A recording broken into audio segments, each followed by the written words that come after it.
कुठेतरी महायुतीचे मेळावे होते तर आणि एकीकडं काही दिवसांपूर्वी पत्रकार परिषद घेऊन सांगितलं जातं आहे की महायुतीमध्ये एवढे घटक पक्ष आहेत त्यांच्या सगळ्यांचा मिळून एक महामेळावा आयोजित करण्यात आलेला आहे. घटक पक्ष असतील किंवा प्रमुख पक्ष असतील आणि त्यानंतर अचानक असा निर्णय घेतल्यानंतर कुठेतरी जनतेची दिशाभूल होत आहे का नाही? महाराष्ट्र राज्याचे आमचे आदरणीय बच्चूभाऊ कडू की जेणेकरून सांगतात की कार्यकर्ता आहे तर मी आहे. हे प्रत्येक पक्षामध्ये हे आहे. आता BJPचा नारा काय, आपकी बार 400 पार. केव्हा होऊ शकतं आपकी बार 400 पार? घटक पक्षांना एकत्र घेतल्यानंतर. तुम्ही जर एकटे चालले तर 400 पार होत नाहीत, मग तुम्ही 150च्या आतच राहता. तुम्ही समजून घ्या थोडं. कारण सांगतो तुम्हाला, जेणेकरून घटक पक्ष म्हणजे आता आदरणीय आमचे बच्चूभाऊ कडू काय म्हणतात, प्रहार जनशक्ती पक्ष शेतकरी संघटनेचे सर्वेसर्वा, की तुम्ही घटक पक्षांना विचारात घ्या, कार्यकर्ते जगवा, त्यावेळेस कार्यकर्त्यामुळं नेते असतात. हे तुम्ही समजून घ्या. हे त्यांनी स्वतः आपल्याबद्दल बोलले नाहीत, सगळ्या पूर्ण महाराष्ट्राला उद्देशून बोललेत. मग तुम्ही जर आता कल्याण शेट्टी साहेब असतील, आमदार अजितदादा पवार गटाचे माने साहेब असतील, राणे साहेब असतील, हे उगी कसं आहे माहिती का, आता आम्हाला फोनसुद्धा आला कल्याण शेट्टी साहेबांचा की जेणेकरून या म्हणून. बरं ठीक आहे, पक्षप्रमुखांचा आदेश आम्हाला काय आला माहिती, जेणेकरून तुम्ही बाबा या ह्याच्यामध्ये युतीमध्ये महायुतीच्या ह्याच्यामध्ये तटस्थ राहा, जाऊ नका. मग पक्षप्रमुखांचा आदेश आम्हाला सर्वेसर्व आहे, सर आखो पर आमचा.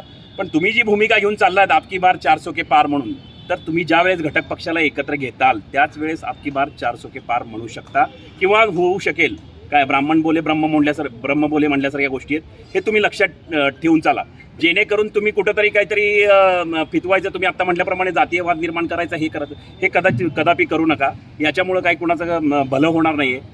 आता तुम्ही श्रीराम मंदिराकडे चाललेला आहात, बरोबर आहे. श्रीराम मंदिर सगळ्यांचं हिंदू आम्हाला अभिमान आहे, हिंदू राम भक्त आहे आम्ही सुद्धा, सगळे हिंदू तिकडे चाललेले आहेत. म्हणून तुम्ही कुठला मुद्दा नाही म्हणून सध्या जो मुद्दा घेऊन चाललेला आहे की बाबा राम मंदिरचा असू दे किंवा XYZ मुद्दे, प्रत्येक वेळी चेंजेस करून जे हे तुम्ही करताय हे चुकीचं आहे. आपकी बार 400 पार केव्हा होणार? ज्यावेळेस तुम्ही सगळे घटक पक्ष बरोबर घेताल त्यावेळेसच. धन्यवाद. मोठ्या मताधिकाने निवडून आलं तर कुठेतरी हे छोट्या पक्षांना किंवा घटक पक्षांना पायाखाली तुळवेल.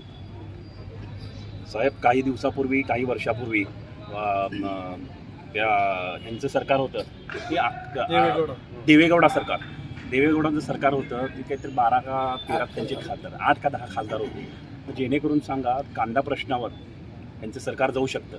त्याच्यानंतर 2 वेळा कांदा प्रश्नीच BJP सरकार नेस्तेनाबूत झालेलं, सत्तेतून खाली एक पाय उतार झालेला आहे.